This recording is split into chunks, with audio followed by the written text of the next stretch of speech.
Jonathan Young. Thank you, Mr. Speaker. Well, I was waiting for the member opposite who started off his speech riling and rallying against the bill that the Minister has sponsored through the House here, saying that it was mere window dressing. I was waiting to hear the alternate provisions that the Labor Party believe is going to make a difference, and I can't say that I heard anything that I felt was going to make any difference. All I heard was criticism. I guess that may be the purpose of the opposition, but I think also the other purpose of the opposition is to provide a credible alternative. And so to the honourable member opposite, perhaps that's something that you should consider, is what is the credible alternatives that you present in regard to this bill? Sir, we are a migrant nation without any shadow of a doubt. Every single one of us has come from a migrant background. My older brother, who lives in the United States, obviously a migrant to that nation, describes the United States as a nation of nations. In a recent trip to London, a private trip, sir, I was amazed at the number of migrants that were there. You would say that what you'd call you would wonder, without the inflow of intellect and capital into that city that comes from migrants, whether it would achieve the phenomenal growth and commerce that it does. So what we understand is migrants around the world who go to different places to share their ideas, to make a way and a life for themselves, offer to their host nations incredible opportunities to develop, to grow, to improve. And because of that, because we are a migrant nation and we are a world of people who travel and work in different places, it's important to have a good, solid foundation of migration law. I was fascinated to hear, and alarmed, of course, that in the recent earthquake in Nepal, to hear that 1,000 climbers are on Mount Everest. And at any one time, there are 1 million travellers in the air. Those are huge numbers. And it just goes to show how important travel is to us as people. And so, sir, coming back to this point, migration is an incredibly important area of attention that needs to be well thought of, well legislated for, in order for nations to take advantage of the migration that happens to them, but also to protect those migrants, and also, sir, to protect the economy of those nations which migrants go to. Because in this legislation, sir, not only are we seeking to protect migrants, but we are also wanting to ensure that people who exploit migrants don't do it at the cost of genuine, bona fide, compliant business. You can imagine if an employer was cutting somebody's wage and paying them well below the minimum, which here in New Zealand, $14.75 as a proportion of the average wage is very high internationally, that if they were paying only $5 an hour and they were paying somebody, a number of their employees, that level of income, not only is it exploiting them, but what it means is that their cost of business is so much lower that the business next door that might supply the same service or similar service is at now a competitive disadvantage. So it's incredibly important not only to protect the exploited worker, but also to protect the bona fide, compliant, legal and businesses that are in our nation as well. So this does that.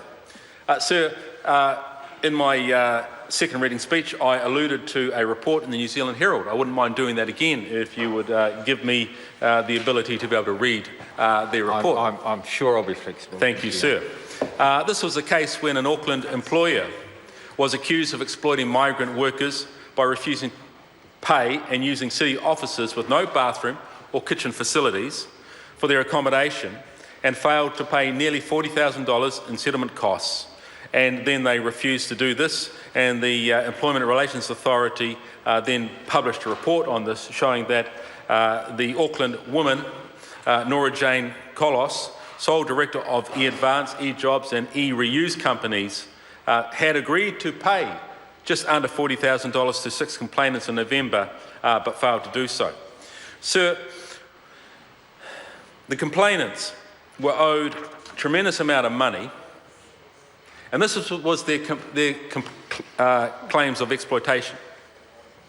They had to pay a premium or capital infusion of up to $15,000 to secure employment in the first instance. Now, that's not the sort of capital investment that we call bona fide and honest. That is extortion. They were not paid any wages, and they're pressured to loan further sums of money to give to the company. The office in central Auckland was a commercial building turned into accommodation for those who ran out of money for rent. I wonder why they ran out of money. It's quite obvious. It had no access to shower or a kitchen, and they survived mainly on fruit and instant noodles. They were subjected to various degrees of humiliation if they did not work full-time without pay.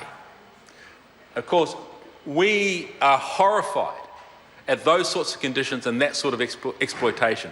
This is what this bill seeks to address and to stop, which is why, despite the nuances and the detail here and there, we would ask parties in this House to support this bill, because this is the exploitation that can and does take place in this country, which we want to see come to an end.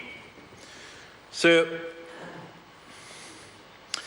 it's very important for us to understand that we are living in a world of incredible cleverness, where people can find their way around laws and compliances in all sorts of different ways and measures. Which is why, when it comes to some of the technologies, the biometric technologies that are now available, that we need to give opportunity for the Crown to be able to utilise.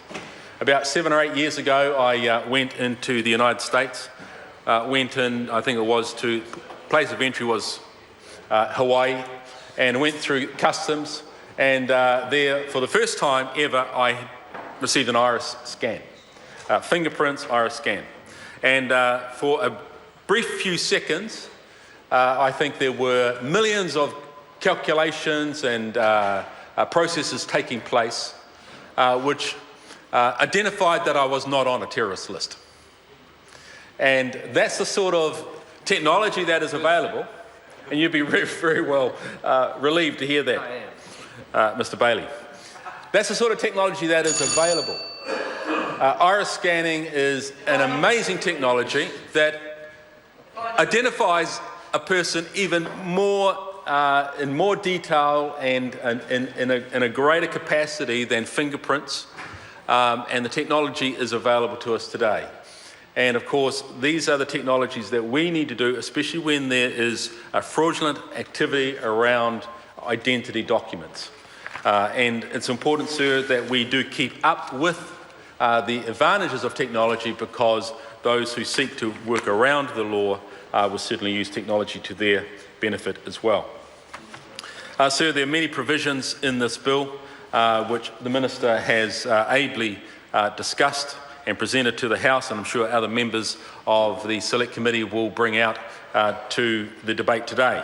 But sir, I would just like to make some closing comments that this bill addresses the rights and concerns that people have regarding exploitation and seeing those exploitations come to an end. I believe that we have a good and a decent society in New Zealand, and these sorts of laws are in place and being put in place in order to protect that and enhance that. And so I'm very happy to commend this bill to the House. Thank you. David Cunliffe. The Honourable David Cunliffe.